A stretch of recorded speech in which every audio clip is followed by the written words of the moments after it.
नमस्कार, मी हर्षाली हितेगुजे आपल्या खास कार्यक्रमात आपल्या सर्वांचं स्वागत। या कार्यक्रमात आपण विविध आजार त्यावरील उपचार याबद्दल चर्चा करत असतो आणि यावर तज्ञांचं मार्गदर्शन देखील घेत असतो। आणि आजचा आपला जो विषय आहे तो म्हणजे गुडघेदुखी, आजार एक उपचार अनेक। आणि यावर मार्गदर्शन आणि चर्चा करण्यासाठी आपल्या सोबत आपल्या स्टुडिओमध्ये आलेले आहेत डॉक्टर सचिन नागापूरकर। सर, स्वागत आहे तुमचं। धन्यवाद। डॉक्टर सचिन नागापूरकर हे गेली 15 वर्ष झाली अस्थिरोग आणि कृत्रिम सांधेरोपण शस्त्रक्रिया तज्ञ म्हणून डेक्कन मल्टी स्पेशालिटी हर्डिकल हॉस्पिटल शिवाजीनगर पुणे येथे कार्यरत आहेत। देश विदेशात त्यांनी कृत्रिम सांधेरोपण शस्त्रक्रिया या विषयात विशेष प्रशिक्षण घेतलेले आहे। गेली 50 वर्ष अस्थिरोग या विषयात विविध हाडांच्या आजारांवरील उपचारासाठी महाराष्ट्रासोबत संपूर्ण भारतात प्रसिद्ध अशा हर्डिकल हॉस्पिटलमध्ये डॉक्टर कार्यरत आहेत। चला तर आजच्या विषयाला सुरुवात करूयात। तर डॉक्टर, गुडघेदुखी आजार एक उपचार काय संकल्पना आहे ही? कसं आहे की आपण गेली 10-1 वर्ष झाले बघितलं तर गुडघेदुखीच्या आजारांच्या रुग्णांमध्ये प्रचंड मोठ्या प्रमाणामध्ये वाढ झालेली आहे। जशी गुडघेदुखीच्या आजारांची असंख्य कारणं आपल्याकडे असतात, त्याच पद्धतीमध्ये आजच्या ह्या आधुनिक जगामध्ये गुडघेदुखीच्या आजारावरतीच्या असंख्य उपचार पद्धती आज आपल्याकडे उपलब्ध आहेत।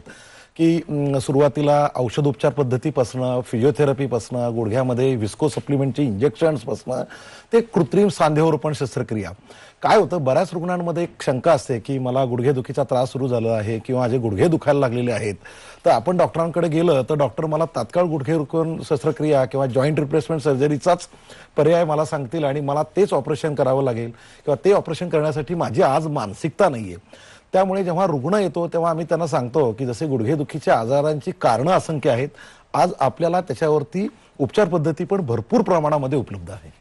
ओके। आणि गुडघेदुखी आजाराचे रुग्ण आपण बघतो दिवसेंदिवस हे रुग्ण वाढतच चाललेले आहेत। तर यामागे काय प्रमुख कारण आहे की प्रत्येक घरात एक तरी कोणतरी असतं ज्याला गुडघेदुखीचा त्रास हा असतोच? खरे, आपण गेल्या आजच्या ह्या धकाधुकीच्या जीवनात बघायला गेलं तर पूर्वी आपल्याकडे असं म्हटलं जायचं की ग्रामीण भागामध्ये किंवा याच्यामध्ये की गुडघेदुखी ही साधारणतः वार्धक्यानुसार येणारा आजार हा कन्सिडर केला जायचा, की जेणेकरून 60-65च्या पुढची रुग्ण संख्या ही गुडघेदुखीच्या आजाराने त्रस्त असायची।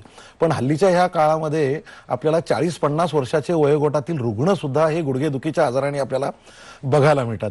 त्याच्यामध्ये आणि पूर्वी काय होतं की गुडघेदुखीचा आजार झाला की रुग्ण आता माझं वय झालंय, आता माझ्या गुडघेदुखीवरती इलाज होणार नाही आणि ते दुखणं ते अंगावर काढायचे आणि त्याच्यावरती कुठलाही उपचार न करता ते परावलंबी जीवन जगायचे। पण हल्लीच्या काळामध्ये लोकांना परावलंबी जीवन जगायला आवडत नाही, त्यामुळे लवकरात लवकर ट्रीटमेंट घेणं, इव्हन 70 ते 80 वयाच्या वयोगटातील रुग्णांना सुद्धा असं वाटतं की माझे गुडघे नीट झाले पाहिजेत, मी गुडघ्याची रिप्लेसमेंट सर्जरी करून घेणार आहे, ज्यायोगे मला माझ्या गुडघ्यावरती चालता येईल, मला जगभर फिरता येईल आणि माझं परावलंबी जे आयुष्यमान आहे ते मला स्वावलंबन जगता येईल। त्यामुळे गुडघेदुखीच्या आजारांची संख्या निश्चितच वाढली आणि उपचार करून घेणाऱ्यांची संख्या पण खूप वाढलेली आहे।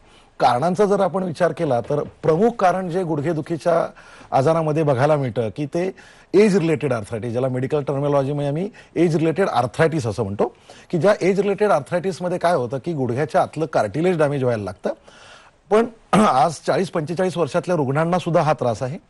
दुसरं कारण असतं ते म्हणजे महिलांमध्ये गुडघेदुखीचं प्रमाण हे खूप जास्त प्रमाणात आहे। महिलांमध्ये रजोनिवृत्ती, ज्याला मेडिकल टर्मिनॉलॉजीमध्ये आम्ही मेनोपॉज असं म्हणतो, ह्या मेनोपॉजमध्ये शरीरामध्ये जे काही विशिष्ट हार्मोनल चेंजेस होतात त्यामुळे गुडघ्यांमधली झीज होते, हाडं ठिसूळ होतात आणि परिणामी गुडघेदुखी सुरू होत होते। तिसरं महत्त्वाचं कारण गुडघेदुखीच्या आजारांच्या बाबतीत आपल्याला बघायला मिळतं ते म्हणजे ज्याला संधिवाताचा आजार म्हणतो किंवा मेडिकल टर्मिनॉलॉजीमध्ये आम्ही रुमॅटॉइड आर्थरायटिस म्हणतो, की ज्याच्यामध्ये गुडघ्याच्या आतलं कार्टिलेज हे वयापरत्वे लवकर डॅमेज होतं आणि 30-35-25 वयोगटातील रुग्णांची गुडघे सुद्धा आपल्याला लवकर खराब झालेले किंवा झिजलेले दिसतात। चौथं अजून एक कारण हे खूप प्रामुख्याने हल्लीच्या काळात बघायला मिळतं ते म्हणजे रोड ट्रॅफिक ऍक्सिडेंट, ज्याला आपण अपघात म्हणतो किंवा ऍक्सिडेंट्स म्हणतो।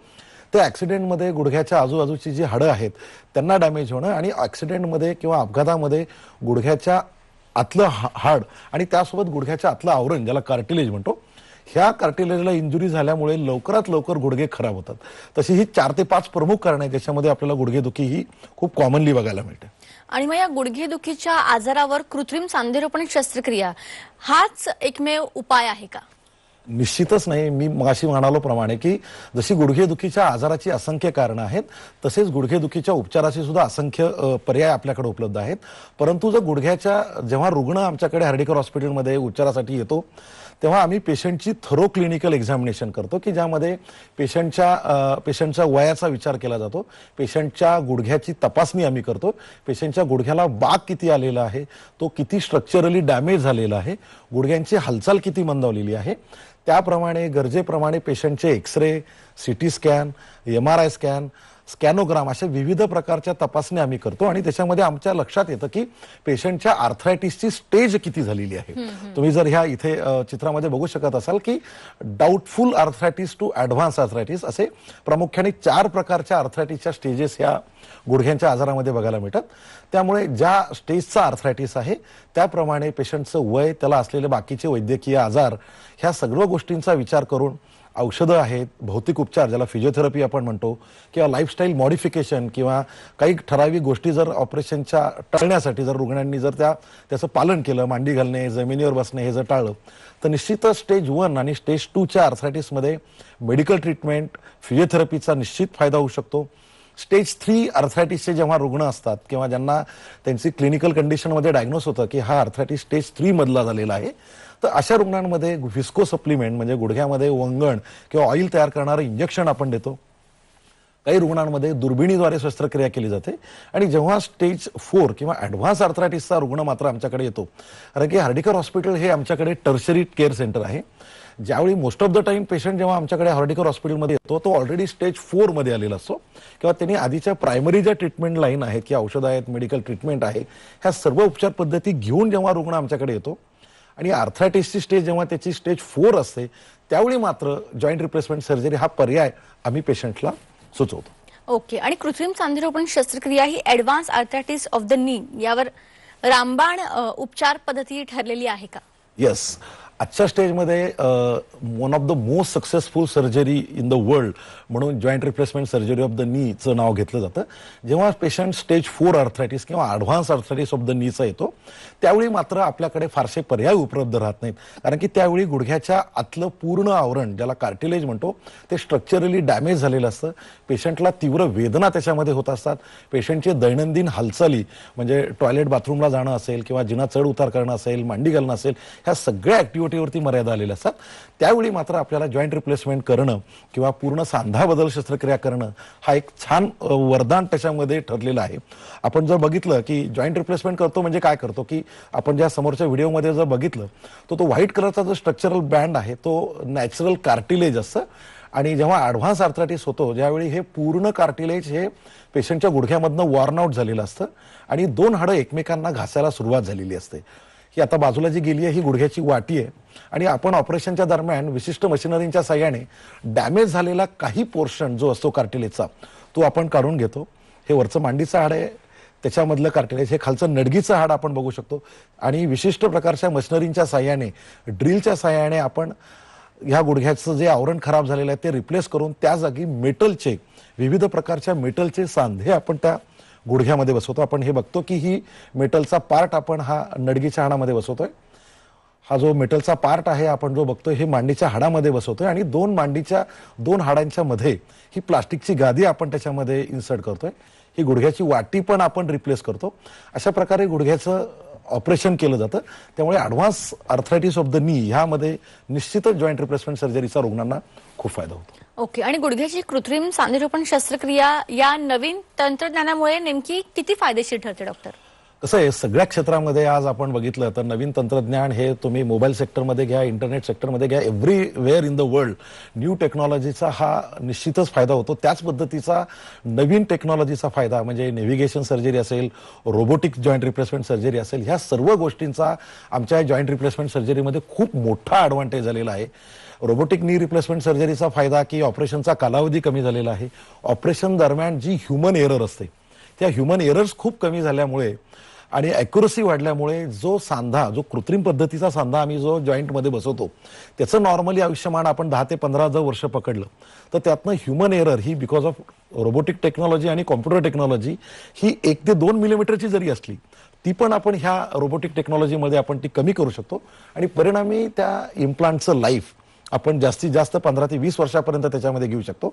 ऑपरेशन दरम्यान होणारा रक्तस्राव किंवा ऑपरेशन दरम्यान होणारी जी डॅमेज असतं ते खूप प्रमाणात होतं. लवकरात लवकर रिकव्हरी होते आणि पेशंट आपलं आयुष्यमान लवकरात लवकर नॅचरली जे आहे ते पूर्ववत करू शकतो आपण. इथे जर मी एक व्हिडिओ दाखवू इच्छितो तुम्हाला. ह्या 65 इयर्स फिमेल आहेत. दोन्ही गुडघे काकूंचे खराब झाले होते. तुम्ही जर बघितला तर उजव्या गुडघ्यामध्ये जो बाक आलेला आहे तो अतिशय जास्त प्रमाणात आहे. डाव्या गुडघ्यामध्ये पण बाक आलेला आहे आणि चालण्याची स्पीड अत्यंत कमी झालेली आहे. एक एक पाऊल टाकणं ज्याला अवघड म्हणतो त्या पद्धतीने काकू चालतायत. काठीचा वापर केल्याशिवाय काकूंना चालता येत नव्हतं. आणि ह्यांचे जेव्हा आपण दोन्ही गुडघे मेडिकली सगळ्या गोष्टी चेक केल्यानंतर रोबोटिक पद्धतीने आपण जेव्हा बदलले तर ऑपरेशनच्या साधारणतः दुसऱ्या दिवशी आपण जर बघू शकाल तर ह्या वॉकरच्या सहाय्याने सुरुवातीला काकू चालतायत. तुम्ही जर व्हिडिओमध्ये बघितलं तर दोन्ही बायांचा जो बाक आहे तो कम्प्लिटली कमी झालेला आहे आणि अत्यंत व्यवस्थित पद्धतीने काकू चालतायत. चालण्याची स्पीड इम्प्रूव्ह होते. असे बरेच पेशंट आहेत की ज्यांच्यामध्ये ह्या रोबोटिक टेक्नॉलॉजीचा फायदा होतो. आपण दुसरे एक शेतकरी कुटुंबामधले आजी आहेत. मला आठवत आहे साधारणतः 70 वर्षाच्या आजी असतील की गुडघेदुखीसाठीचे सगळे उपचार पद्धती त्यांनी घेऊन झाल्या होत्या. दोन्ही गुडघ्यांना बाक आला होता. चालण्याची स्पीड मंदावलेली होती. हातात काठी घेऊन आजी चालत होत्या. आणि जेव्हा आपण त्यांचं दोन्ही गुडघ्यांचं एका दिवशी नी रिप्लेसमेंट सर्जरी केली रोबोटिक पद्धतीने, आजी विदाऊट सपोर्ट कुठलाही सपोर्ट न घेता आपल्याला आजी चालताना दिसतात. आणि चालताना पेशंटच्या चेहऱ्यावरचा आनंद आपल्याला जर आपण व्हिडिओ बारकाईने बघितला तर आपल्या लक्षात होतं की ज्या आजी ऑपरेशन पूर्वी अत्यंत एक पाऊल टाकताना सुद्धा ज्या त्यांच्या वेदना होत्या त्या निश्चितच ऑपरेशन नंतर ह्या कमी झालेल्या दिसतात. असे बरेच पेशंट आहेत की ज्यांना ह्या नवीन टेक्नॉलॉजीचा फायदा होतो. मी अजून एक व्हिडिओ तुम्हाला याच्यात दाखवून इच्छितो. हे काका आहेत की ज्यांना अनकंट्रोल डायबिटीस, अनकंट्रोल बीपी, वारंवार पेनकिलर घेऊन किडनीचे आजार पण त्यांना सुरू व्हायला सुरुवात झाली होती.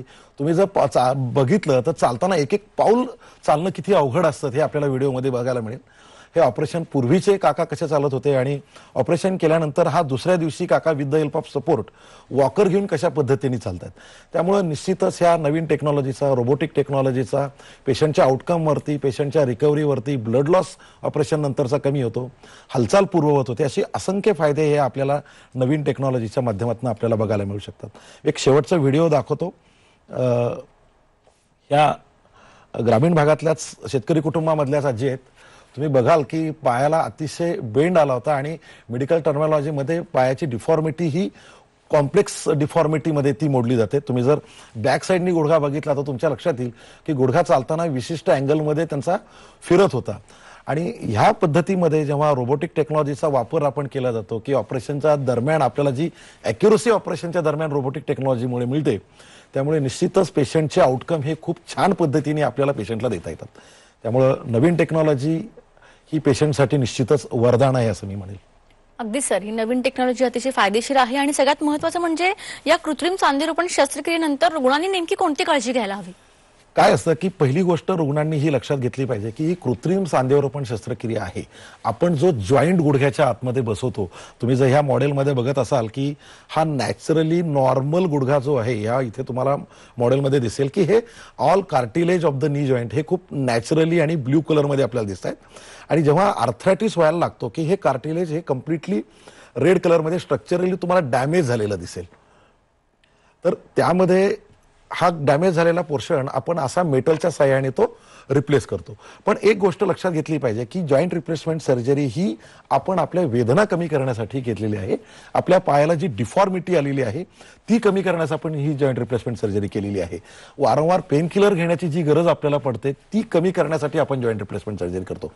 आणि शेवटी एक सगळ्यात महत्त्वाची गोष्ट मी माझ्या प्रत्येक रुग्णांना सांगतो की हा जॉईंट हा आर्टिफिशियल जॉईंट आहे, हा नॅचरल जॉईंट नाहीये. त्यामुळे त्या जॉईंटचं एक ठराविक आयुष्यमान आहे. त्यामुळे ह्या जॉईंटचं नॅचरल आयुष्यमान जर आपल्याला वाढवायचं असेल, तो कांदा जर दीर्घकाळ आपल्याला जर टिकवायचा असेल तर आपण ऑपरेशन नंतर जर 5 ते 6 बेसिक गोष्टी जर आपण पाळल्या तर निश्चितपणे आपण त्या स्नायूंचं किंवा त्या स्नांद्याचं आयुष्यमान वाढवतो. त्यात पहिली गोष्ट प्रामुख्याने रुग्णांनी करायची असते की ऑपरेशन दरम्यान आणि ऑपरेशन नंतर आम्ही जे रुग्णांना व्यायाम सांगतो ते व्यायाम जर रुग्णांनी साधारणतः 3 ते 4 महिने रेग्युलरली जर तो करत राहिला तर निश्चितच त्याची चालण्याची पद्धत बदलते आणि सांध्याचं आयुष्यमान वाढतं.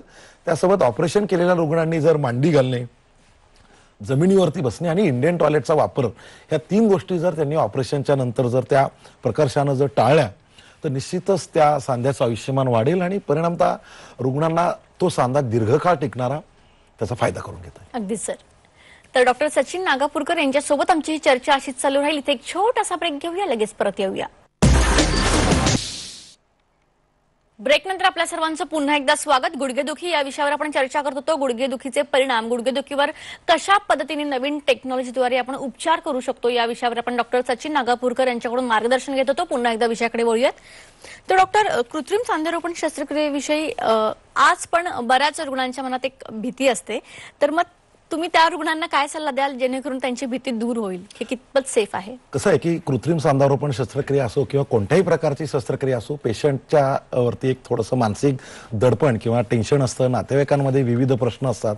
पण आज इंटरनेटच्या दुनियेमध्ये आपण बऱ्याचशा गोष्टींची माहिती इंटरनेटद्वारे जरी पेशंटला मिळत असली तरी जेव्हा पेशंट डॉक्टरांसोबत याबाबत व्यवस्थित माहिती घेतो, व्यवस्थित बोलतो, तेव्हा त्यांच्या बऱ्याच प्रश्नांची उत्तरं मिळाली जातात. की पेशंटची बेसिक क्वेश्चन असतात की डॉक्टर, ह्या ऑपरेशनच्या दरम्यान मला खूप वेदना होतील का, किंवा ऑपरेशन नंतर मला वेदना होतील का, किंवा ऑपरेशन नंतर मी किती दिवसांनी चालू शकेल, मला टॉयलेट बाथरूम, ह्या जी बेसिक नीड आहे की मी कितव्या दिवशी टॉयलेट बाथरूममध्ये स्वतः जाऊ शकेल, आणि मला ऑपरेशन दरम्यान उपाशी किती वेळ राहायचं आहे, किंवा ह्या सगळ्या गोष्टींचा जेव्हा पेशंट विचार करतो तेव्हा निश्चितच त्यांच्या प्रश्नांची उत्तरं जर आपण व्यवस्थित, तुम्ही ऑपरेशन पूर्वी मी रुग्णांना सांगतो की तुम्ही तुमची जी प्रश्नावली आहे ती व्यवस्थित लिहून तुम्ही डॉक्टरांशी सल्लामसलत करा, की ऑपरेशनच्या दरम्यान मला काय काळजी घ्यायची, ऑपरेशन नंतर किती दिवस व्यायाम करायचे. त्यामुळे जर ह्या सर्व प्रश्नांची उत्तरं पेशंटला जर व्यवस्थित दिली गेली, पेशंटनी जर त्याची माहिती घेतली, तर ॲज अ डॉक्टर म्हणून आम्हाला सुद्धा जेव्हा पेशंटला सगळ्या इन्फॉर्मेशन आम्ही ऑलरेडी देतो, आम्हाला सुद्धा ऑपरेशन नंतर पेशंटमध्ये खूप फास्ट रिकव्हरी झालेली त्याच्यामध्ये बघायला मिळते. ओके. आणि डॉक्टर, बरेच वेळ महिलांमध्ये गुडघेदुखीचं प्रमाण जे आहे, जे जास्त प्रमाणात आढळून येतं, तर त्या महिलांसाठी विशेष अशी कोणती काळजी घ्यायला हवी आणि कोणते नियम पाळायला हवे, काय पथ्ये पाळायला हवी, काय सांगाल? काय होतं की महिलांमध्ये जेव्हा रजोनिवृत्ती होते किंवा मेडिकल टर्मिनॉलॉजीमध्ये आम्ही त्यांना मेनोपॉज असं म्हणतो, त्याच्यामध्ये शरीरामध्ये जे असंख्य हार्मोनल चेंजेस होतात त्याचा परिणाम असा होतो की त्याच्यामध्ये हाडांचा ठिसूळपणा वाढतो, की हाडं कमकुवत होतात, आणि परिणामतः सांधेवात किंवा सांधेदुखी, गुडघेदुखीचा आजार हा खूप जास्त प्रमाणामध्ये बघायला मिळतो. आता प्रत्येक महिलांमध्ये त्यांच्या आयुष्यामधली एक ठरलेली स्टेप म्हणजे ती मेनोपॉज आहे. ती नॅचरल प्रोसेस आहे, ती आपण बंद नाही करू शकत. पण किंवा काही रुग्णांमध्ये, काही फिमेल म्हणजे महिलांमध्ये गर्भाशयाची पिशवी ही कोणत्या तरी वैद्यकीय आजारांमुळे लवकर शरीरामधनं काढावी लागते, ज्याला आम्ही मेडिकल टर्मिनॉलॉजीमध्ये हिस्टेक्टॉमी म्हणतो. तर ज्या महिलांमध्ये कुठल्याही वैद्यकीय आजारांमुळे त्यांची गर्भाशयाची जर पिशवी लवकर काढलेली असेल आणि ज्या महिलांमध्ये मेनोपॉज झालेला आहे, अशा महिलांनी जर आपल्या रेग्युलर डाएटमध्ये कॅल्शियम आणि व्हिटॅमिन डीचं प्रमाण ठेवलं आणि डॉक्टरांच्या सहाय्याने कॅल्शियम आणि व्हिटॅमिन डीच्या जर आपण टॅबलेट्स नियमित आणि रेग्युलरली चालू ठेवल्या, तर निश्चितच गुडघ्यांमध्ये येणारा जो संधिवात आहे किंवा गुडघे ठिसूळ होण्याचं जे प्रमाण आहे ते निश्चित कमी होऊ शकतं. महिलांमध्ये अजून एक प्रॉब्लेम येतो की ज्या डिलिव्हरीज होतात किंवा प्रसूती होतात, की आजही आपल्याकडे ग्रामीण भागामध्ये 3 डिलिव्हरी 4 डिलिव्हरी होण्याचं प्रमाण आजही भारतामध्ये, महाराष्ट्रामध्ये बऱ्याच ठिकाणी आहे. त्यामुळे डिलिव्हरीच्या दरम्यान होणारा किंवा मासिक पाळीच्या दरम्यान होणारा जो रक्तस्राव असतो त्याच्यामुळे बोन क्वालिटी ही दिवसेंदिवस वीक झालेली असते किंवा हाडं ठिसूळ होण्याचं प्रमाण जास्त झालेलं असतं.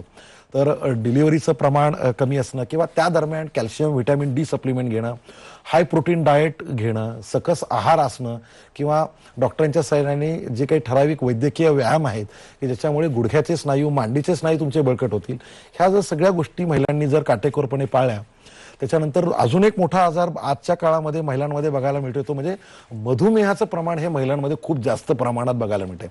त्यामुळे वजन नियंत्रणात राहणं, डिलिव्हरीनंतर जे वजन वाढलेलं असतं ते जसं नियंत्रणात राहील त्याची जर महिलांनी विशेष काळजी घेतली, ठराविक व्यायाम केले आणि सकस आहार घेतला, तर महिलांमध्ये निश्चितच गुडघेदुखीचं प्रमाण आपण थांबवू नाही शकणार, पण निश्चित ते प्रमाण आपण कमी जास्त प्रमाणामध्ये करू शकतो. नक्कीच. सर, जाता जाता आपल्या प्रेक्षकांना तुम्ही काय मेसेज द्याल? कारण का बरेच जणांना गुडघेदुखीचा त्रास असतो, तर बरेच वेळा ह्या सगळ्या गोष्टी टाळण्यासाठी आपण काय करू शकतो, थोडक्यात सांगा. कसं आहे की वयानुसार येणारी गुडघेदुखी ही प्रत्येकाला येणार आहे. आपण त्याच्यामध्ये कुठलाच नॅचरल स्टॉप देऊ शकत नाही.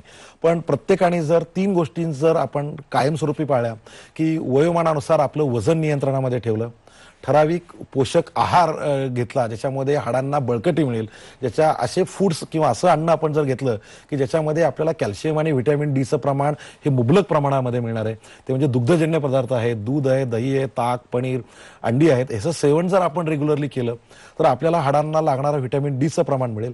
आणि तिसरी गोष्ट की गुडघ्याच्या आजूबाजूचे स्नायू म्हणजे मांडीचे स्नायू आणि नडगीचे स्नायू मजबूत राहण्यासाठी जर आपण रोज साधारणतः 25 ते 30 मिनिटं जर आपण रेग्युलरली नियमित व्यायाम केला तर निश्चितच आपण आपले गुडघेदुखीचा आजार थांबवू शकतो. आणि निश्चितच गुडघेदुखीचा आजार आपण कमी करू शकतो. नक्कीच तुम्ही या ठिकाणी याला खूप चांगलं मार्गदर्शन आपल्या प्रेक्षकांना केलं, त्यासाठी तुमचे मनापासून धन्यवाद. धन्यवाद. तर आजचा आपला विषय होता गुडघेदुखी. त्यावर कशा पद्धतीने आपण आधुनिक टेक्नॉलॉजीद्वारे उपचार करू शकतो, या सर्वावर डॉक्टर सचिन नागापूरकर यांनी अत्यंत उत्कृष्टरित्या या ठिकाणी मार्गदर्शन केलेलं आहे. तुम्हाला सुद्धा यासंबंधी काही त्रास असेल तर तुम्हाला स्क्रीनवर जे नंबर दिसतात त्यावर कॉन्टॅक्ट करायला विसरू नका. कार्यक्रमात आता वेळ झाली आहे इथेच थांबण्याची. ताज्या बातम्यांकरिता पाहत रहा झी 24 तास.